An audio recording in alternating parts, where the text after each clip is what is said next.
여러분, 사료 뒷면 원재료 함량에 콩 함량이 높은지 반드시 확인해 보세요. 콩밥 사료, 그레인 프리 사료가 신장병을 유발할 수도 있습니다. 네, 여러분 안녕하세요. 영양수의사 참태쌤입니다. 요새 그레인 프리 사료가 좋다, 반려동물은 곡물을 먹으면 안 되니까 무조건 그레인 프리 사료를 먹여야 된다 라는 주장들이 되게 많이 생겨나고 있어요. 근데 이 미국과 같은 수의학 선진국에서 이 그레인 프리 사료가 논란의 중심에 있다는 점 알고 계신가요? 2017년부터 시작된 이 논란을 2023년 오늘까지 발표된 최신 논문들을 바탕으로 그레인 프리 사료에 대한 진실을 여러분들께 알려드리려고 합니다. 네, 우선 이 그레인 프리 사료의 위험성을 알아보기 전에 이 그레인 프리 사료가 어떻게 나오게 되었는지 그 배경부터 한번 알아보려고 해요. 이 그레인 프리 사료는 2010년대 초반 보호자님들의 주장에 의해서 생겨나게 되었습니다. 이게 뭐냐면 이 반려동물인 강아지들은 조상인 늑대처럼 먹어야 된다.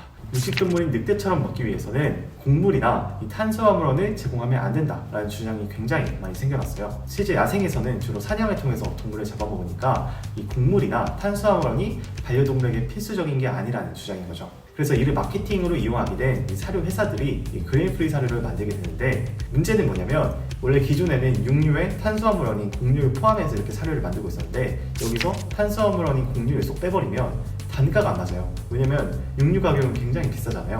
그래서 이 곡류를 대체할 무언가를 찾게 됩니다. 그게 뭐냐면 이제 콩이나 고구마나 감자 같은 대체 탄수화물원들을 사용하는 거예요. 이렇게 대부분의 그레인 프리 사료가 육류에다가 신종 원재료인 콩이나 타피오카, 감자, 고구마 등을 섞어서 만든 신종 사료로 이제 둔갑해서 자리 잡게 됩니다. 이 그레인 프리 사료가요, 해외에서의 인기는 점차적으로 높아져서 실제로 2015년 같은 경우 미국 반려동물 시장의 약 30%를 차지할 정도로 굉장한 인기를 누렸다고 합니다.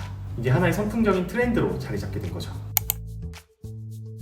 근데 이 하나의 트렌드일 줄 알았던 이 그레인 프리 사료에 위기가 찾아오게 됩니다. 바로 2018년 FDA에서 반려동물의 심장질환과 이 그레인 프리 사료가 관련이 있다라는 연구 결과를 발표하게 돼요. FDA에 따르면 미국에선 총 1382마리의 강아지가 이 식이연관된 DCM, 심장질환으로 고통을 받고 있다고 보고했는데요. 2022년 11월까지 FDA는 이 관련 내용들을 지속적으로 업데이트해가면서 이 사료들에 대한 심각성에 대해서 강조하고 있고, 처음 이 사실이 발견된 2017년, 2018년부터 지금까지 무려 30개가 넘는 피어 리뷰 논문들이 발표되는 등 그 중요성에 대해서 많은 사람들이 주목하고 있어요. 네, 이를 통해서 현재까지 발표된 중요한 내용들을 위주로 말씀드릴게요. 우선 이 논란이 되고 있는 심장질환인 DCM에 대해서 알아보겠습니다. 이 확장성 심근병증이라는 이 DCM은 심장이 커지면서 점점 더 약하게 뛰게 되고, 이게 전신으로 통하는 혈액들이 줄어들게 되면서 결과적으로 심하면 급사까지 발생할 수 있는 매우 위험한 질환입니다. DCM의 특징이 뭐냐면요, 주로 호발하는 품종이 있었어요. 예를 들면은 주로 도베르만이나 그레이트 데인 등 약간 대형견을 위주로 좀 많이 발생하고 있는 품종 소인이 있는 이 유전성, 원발성 DCM이 가장 흔한 DCM이라고 보시면 되는데, 이런 DCM 외에도 약물이나 감염, 영양학적인 원인으로도 충분히 발생할 수 있고요. 이번에 논란이 되고 있는 이 식이 관련된 DCM은 기존 DCM과 이 두 가지의 차이를 보입니다. 첫 번째로 보이는 증상적인 좀 차이가 있는데요. 뭐냐면 이 식이 연관성 DCM이 품종에 관계없이 영향을 받았던 거예요. 그러니까 아까 말씀드렸듯이 원발성 DCM 같은 경우에는 그레이트 데인이나 특정 품종을 위주로 이제 호발 품종이 있었는데, 이 DCM은 걸리는 애들이 되게 광범위한 거죠. 뭐 푸들도 걸리고 비숑도 걸리고, 원래 기존에 DCM이 걸리지 않았던 친구들이 좀 잘 걸리던 거예요. 두 번째로 DCM을 진단받은 아이들 중에서 이 그레인 프리 사료를 먹이고 있는 애들에게 그렇지 않은 일반 사료로 변경해 주었더니 증상이 호전되더라, 또 아이의 수명이 더 연장되더라라는 사실이 일반적인 DCM과 굉장한 차이를 보이는 두 가지 특성입니다. 그리고 식단에 대해서도 좀 일반적인 DCM이랑 차이가 컸는데요. 특징적인 게 뭐냐면 91%의 아이들, 식이 관련된 DCM을 진단받은 아이들의 91%가 이 그레인 프리 사료를 급여하고 있었던 점이에요. 그리고 무려 93%가 이 콩이 포함된 사료를 급여하고 있었다고 합니다.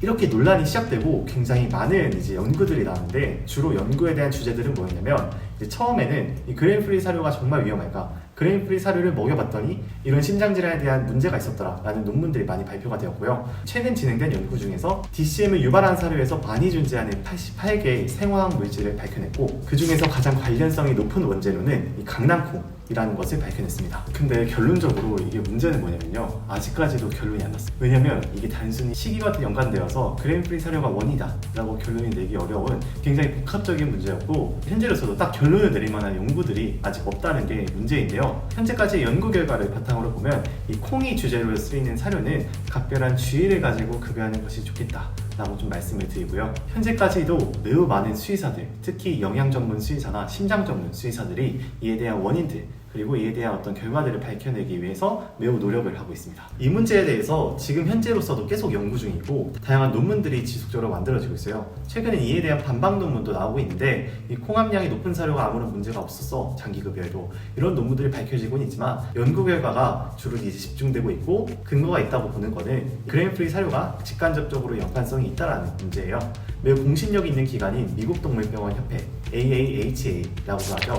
여기서는 2021년에 영양 가이드라인을 발표했는데, 이러한 그레인프리 사료 또는 콩과 식물이 많이 들어간 사료들은 급여를 권장하지 않는다라고 말하고 있고요. 이제 외국에서도 이 콩을 빼기 위한 시도들이 굉장히 다양하게 이루어지고 있습니다. 특히 이제 그레인프리 사료의 대표적인 주자였던 오리진이나 아카나, 토우 등 다양한 사료들이 그레인프리 사료가 아닌 그레인을 함유한 이 곡물 함유 사료들을 막 발표하기 시작했고요.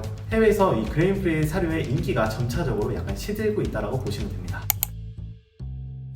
그러면 지금까지의 내용들 바탕으로 봤을 때는 이 보호자님들께서 사료 선택을 하실 때 주의할 점이 뭐냐면요, 일단은 콩 함량이 과도하게 높은 사료는 주의하는 것이 좋습니다. 예를 들면 원재료에 첫 번째 고기가 들어갑니다. 육류. 그 다음에 렌틸콩, 병아리콩, 땡땡콩, 무슨 콩, 이렇게 쫙 콩이 리스트업된 사료들은 콩 함량이 높을 가능성이 굉장히 높아요. 그래서 이런 사료들은 최대한 현재로서는 선택하지 않는 것이 좋고요. 다양한 전문가들에 의해서 검증된 사료들, 영양학적인 어떤 전문성을 가진 사람들이 직접 만든 사료들을 선택한 그런 브랜드들에서 사료를 선택하는 것이 중요합니다. 이 그레인프리 사료는요, 아직까지 말씀드렸던 것처럼 결론이 난 문제는 아닙니다. 근데 현재로서는 주위에서 먹어야 된다, 주위에서 그레인프리 사료를 선택해야 된다는 것은 맞는 주장이라고 볼 수 있어요. 그럼 이렇게 해서 2017년부터 시작된 이 그레인프리 사료에 대한 논란, 그리고 그 진실에 대해서 함께 알아보았는데요. 이 내용이 유익하셨다면 좋아요와 구독 한번 부탁드리고요. 다른 궁금한 주제들 있으면 편하게 댓글로 남겨주시면 감사하겠습니다.